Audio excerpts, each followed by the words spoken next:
Hi friends, welcome to my channel stock rider. So friends, intraday stocks video analysis में आपका स्वागत है।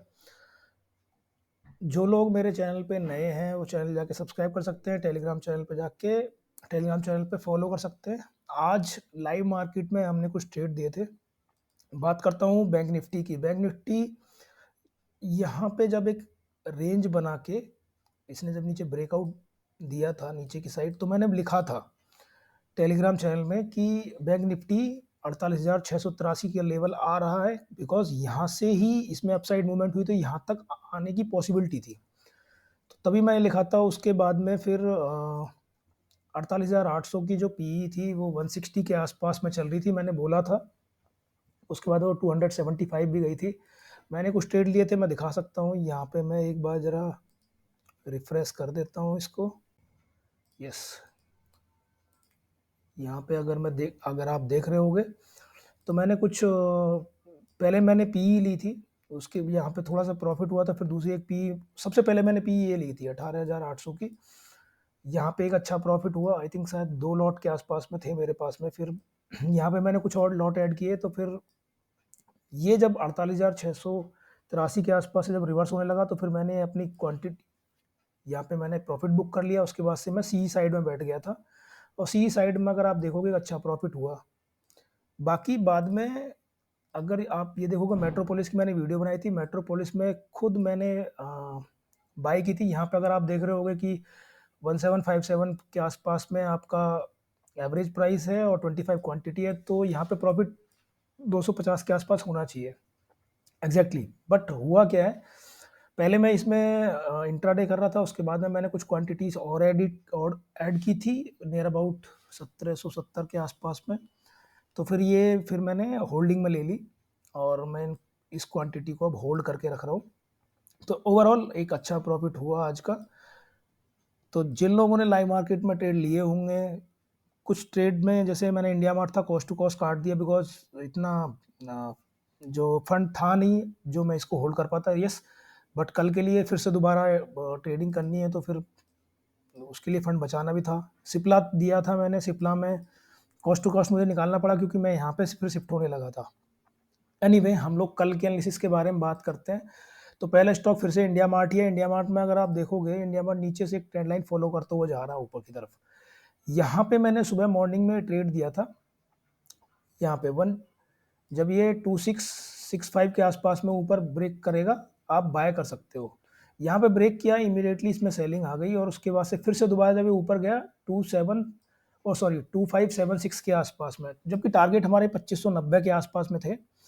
फिर 2575 के आसपास, 76 के आसपास से नीचे फिर रिवर्स हो गया। उसके बाद से फिर यहाँ बहुत देर तक कंसोलिडेट किया। उसके बाद अपसाइड गया, देन फिर से नीचे आ गया, क्योंकि मार्केट में सेलिंग आ गई। तो अभी ये स्टॉक 2562 पे बंद हुआ है। यहाँ पे कल के ट्रेडिंग सेशन के लिए अगर फिर से दोबारा 2565 के लेवल के ऊपर निकलता है, आप बाय कर सकते हो। पहला टारगेट 2575 तो रहेगा ही रहेगा। 2590 जो टारगेट इसने आज नहीं दिए हैं, वो टारगेट ये कल आपको दे सकता है। बस यहाँ पे आपको एसएल रखना पड़ेगा 2554 के आसपास में, क्योंकि अगर यहाँ से ये ब्रेक करके नीचे आता है तो फिर बहुत बड़ा सेल ऑफ आ सकता है। इसमें भी 2530 के आसपास भी ये वापस जा सकता है।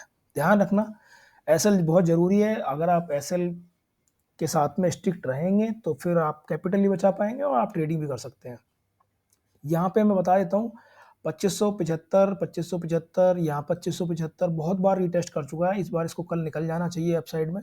तो 2575 एक क्रूशल लेवल होने वाला है। हाँ, अगर ये बहुत बड़ा गैप अप ओपन हो गया 2575 के आसपास, यहाँ पे देखिए 2-3 कैंडल बननी चाहिए। नीचे रिवर्स नहीं होना चाहिए। नीचे रिवर्स होगा तो 2565 फिर से 2560 आ जाएगा। ये यहाँ से फिर से दोबारा रिवर्स लेके कोशिश करेगा। फिर ये बहुत बड़ी तेजी के साथ में निकलेगा यहाँ से, और उसके बाद 2590 पहुँच जाएगा।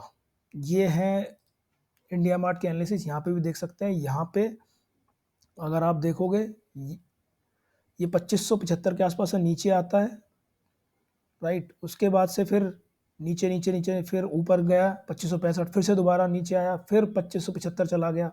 यानी कि अभी अगर आप ओवरऑल देखोगे, ये एक पूरा जोन में ट्रेड कर रहा है। यहाँ से इस जोन को इसे ब्रेक कर देना चाहिए अपसाइड में। तो ध्यान रखना, इंडिया मार्ट 2565 के ऊपर निकले बाय कर सकते हो। बहुत बड़ा गैप अप ओपन ना हो जाए, कभी पता चले 2590 ओपन हो गया, उसके बाद से फिर आप ट्रेड करो, ट्रेड निकल चुका होगा। 2575 निकलता है, 2575 पे ओपन होता है, हो सकता है शायद थोड़ा नीचे आए, 2590 तक भी आए तो भी आप बाय कर सकते हो। अगर यहाँ पे 2-3 कैंडल कंसोलिडेट करके ऊपर निकल रहा है तब आप बाय कर सकते हो, 2590 टारगेट होना चाहिए। नीचे आप ऐसे लग सकते हो 2554 के आसपास में। नेक्स्ट स्टॉक है ग्लेनमार्क फार्मा। ग्लेनमार्क देखिए ऑल टाइम हाई के आसपास में है। ये स्टॉक यहाँ पे अगर आप देखोगे 1055-56 के आसपास में ऊपर गया, नीचे सेल ऑफ आया। यहाँ ये स्टॉक भी मैंने लाइव मार्केट में दिया था बट चला नहीं, उसके बाद से फिर यहीं पे ही 1047 के आसपास में बंद हो गया। यहाँ पे अगर आप देखोगे ये स्टॉक निकलना चाहिए ऊपर। अगर यहाँ पे ओपनिंग होती है 1048 के आसपास में, ओपनिंग करके निकलता है ऊपर, आप बाय कर सकते हो। नीचे का एसएल बहुत बड़ा मत रखना, आप रख सकते हो वैसे 1040 के आसपास में भी एसएल रख सकते हो यहाँ पे, क्योंकि ये ऑल टाइम हाई के आसपास ट्रेड कर रहा है। वापस जाएगा तो 1059 के आसपास के टारगेट रख सकते हो। पहला टारगेट यहाँ पे 1055 रहेगा, दूसरा 1060। यहाँ पे ऊपर जाना चाहिए, या हो सकता है यहाँ से ऊपर ब्रेक करके निकल भी सकता है स्टॉक, क्योंकि ऊपर कितना निकल जाएगा ये कह नहीं सकते बिकॉज ऑल टाइम हाई के आसपास में है। बट कॉशियस के साथ में इसमें ट्रेड करना, बहुत ज़्यादा क्वांटिटीज बाय मत कर लेना। रिस्क रिवॉर्ड के हिसाब से आप अपना देखना कि रिस्क रिवॉर्ड अगर 1040 के आसपास में अगर ये नीचे आ रहा है तो फिर ये फिर सेलिंग में आ जाएगा, क्योंकि लोग फिर प्रॉफिट बुक करना शुरू करेंगे। नेक्स्ट स्टॉक है आपका कॉन्कर। कॉन्कर में अगर आप देखेंगे यहाँ भी एक ट्रेंड लाइन फॉलो कर रहा है स्टॉक। 928 928 के ऊपर अगर निकलता है आप इस स्टॉक में बाय कर सकते हो। एसएल आपका ये हो जाना चाहिए यहाँ पे 917 के आसपास में। अपसाइड में 928 अगर ब्रेक कर रहा है आप इस स्टॉक को बाय कर सकते हो। 933 पहला टारगेट हो जाएगा, उसके बाद पे 940, ये दो टारगेट्स हैं। हाँ एसएल मैं मान सकता हूँ यहाँ पे थोड़ा सा बड़ा है, बिकॉज नीचे कभी कभी क्या होता है एसएल हिट करके स्टॉक वापस पलट जाता है, तो थोड़ा सा नीचे रखना है इसके, क्योंकि अगर नीचे जाएगा तो फिर ये जो टेल आप देख रहे हो, मैंने बहुत वीडियो में बताया स्टील के बारे में, स्टील को फिर पूरा करने के लिए स्टॉक यहाँ पे नीचे 895 तक भी आ सकता है। बट अभी जो मोमेंटम है वो अपसाइड शिफ्ट होता हुआ जा रहा है, नीचे आ रहा है, ट्रेंड लाइन को फॉलो कर रहा है, फिर से ट्रेंड लाइन फॉलो की, उसके बाद से अब अपसाइड में निकल जाना चाहिए 928 के ऊपर। 928 के ऊपर बाय कर लीजिए। 933 940 हो सकता है उसको ऊपर भी निकल जाए, बट ये तो टारगेट है, उसके बाद से आपको ट्रेलिंग करनी पड़ेगी।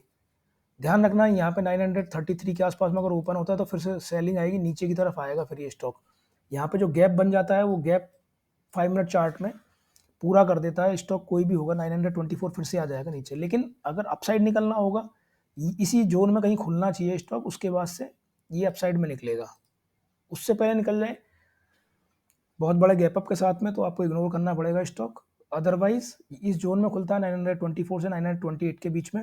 आप देखिए अगर 928 ऊपर ब्रेक कर रहा है आप बाय कर सकते हो, टारगेट आपको बता दिए। एसएल थोड़ा नीचे रखिएगा 917 के आसपास में, ताकि अगर आप नीचे भी आता है तो एसएल थोड़ा डाउन रहेगा तो फिर हिट नहीं हो पाएगा। तो ये थे स्टॉक्स इंट्राडे के लिए, आप इन स्टॉक्स को वॉच लिस्ट में ऐड करके देख सकते हैं। बाय सेल की रिकमेंडेशन नहीं है, ये video only for educational purpose मैंने बनाई है। आप अपना डिसीजन ले सकते हैं, आपकी रिस्क कैपेसिटी कितनी है, रिवॉर्ड कैपेसिटी कितनी है, उस हिसाब से अपना डिसीजन ले सकते हैं। तो अभी के लिए इस वीडियो में इतना ही। वीडियो अच्छी लगी हो लाइक कीजिए, शेयर कीजिए, चैनल को सब्सक्राइब कीजिए। कोई क्वेरी क्वेश्चन है वीडियो कमेंट बॉक्स में पोस्ट कर सकते हैं। और टेलीग्राम चैनल का लिंक है आपको वीडियो के डिस्क्रिप्शन बॉक्स में आपको लिंक मिल जाएगा, आप जाके ज्वाइन कर सकते हैं।